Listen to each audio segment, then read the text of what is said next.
दोस्तों अभी 2 दिन पहले ही अमेरिका ने पाकिस्तान के एक इस्लामिक गुट द रेजिस्टेंस फ्रंट को आतंकवादी संगठन घोषित कर दिया और ठीक उसके बाद अचानक भारत ने कम से कम 20,000 से ज्यादा सैनिक कश्मीर भेजना शुरू कर दिया। और सिर्फ इतना ही नहीं, इसके बीच में पाकिस्तान का कट्टर मित्र देश चीन तक यहाँ पाला बदलने लगा है और वो भी आतंकवाद के खिलाफ अब सीधे मैदान में कूद पड़ा है।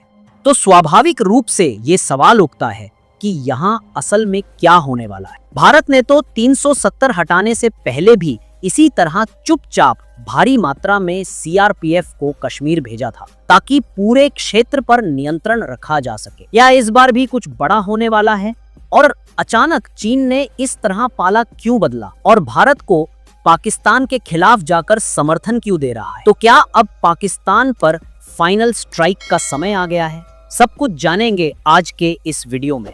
तो दोस्तों याद कीजिए, पिछले वीडियो में मैंने स्पष्ट रूप से ये कहा था कि अमेरिका द्वारा टीआरएफ संगठन को आतंकवादी घोषित करने का मतलब है कि अब भारत जो भी एक्शन लेगा, खासकर पाकिस्तान के खिलाफ, उसे सही ठहराना आसान हो जाएगा। क्योंकि इन्हीं टीआरएफ इस्लामिक आतंकवादियों ने पहलगाम में टेरर अटैक किया था और अमेरिकी सरकार ने जो बयान दिया है उसमें साफ तौर पर उल्लेख है कि ये पाकिस्तान के लश्कर तैयबा से जुड़ा हुआ है। मतलब पाकिस्तान का सीधा या अप्रत्यक्ष समर्थन तो है ही।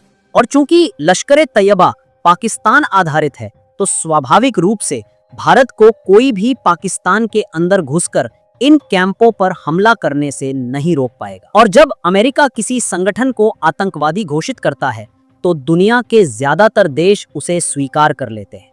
लेकिन दोस्तों रहस्य और भी गहरा हो जाता है इसके बाद जो हुआ उससे।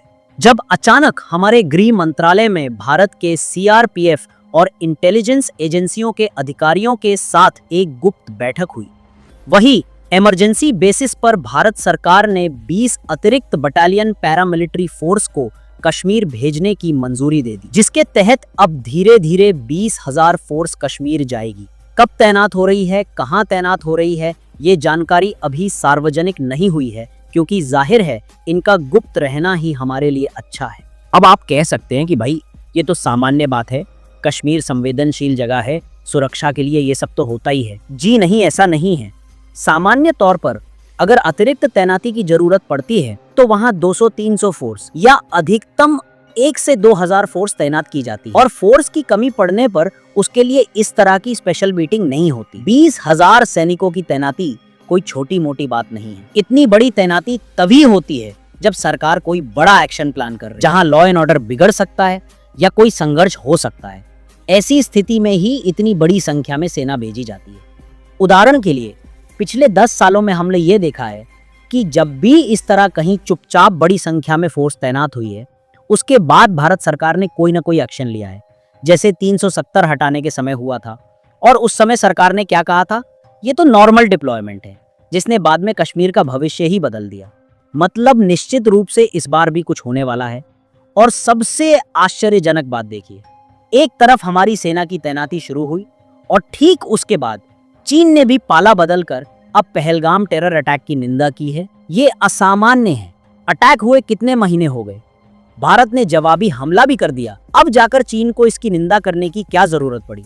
और सिर्फ निंदा ही नहीं की, बल्कि चीन के विदेश मंत्रालय ने एक विशेष एंटी टेरर कोऑपरेशन का आह्वान भी किया है ताकि इस तरह के टेरर अटैक के खिलाफ लड़ा जा सके। और स्वाभाविक रूप से पहलगाम टेरर अटैक की निंदा करने का मतलब ही है पाकिस्तान को कमजोर करना। वो लोग तो इसे फ्रीडम मूवमेंट कहते थे, लेकिन अब चीन से लेकर अमेरिका तक सभी इसे आतंकवाद मान रहे हैं। अब आपको एक दिलचस्प बात बताता हूँ। आप में से जिन्होंने मेरा कल का वीडियो देखा है भारत, चीन और रूस के संयुक्त जोट बनाने के बारे में, वहां मैंने ये बात कही थी कि अब चीन को अगर बचना है तो भारत के साथ जोट बनाना जरूरी है, तभी उसकी अर्थव्यवस्था बचेगी।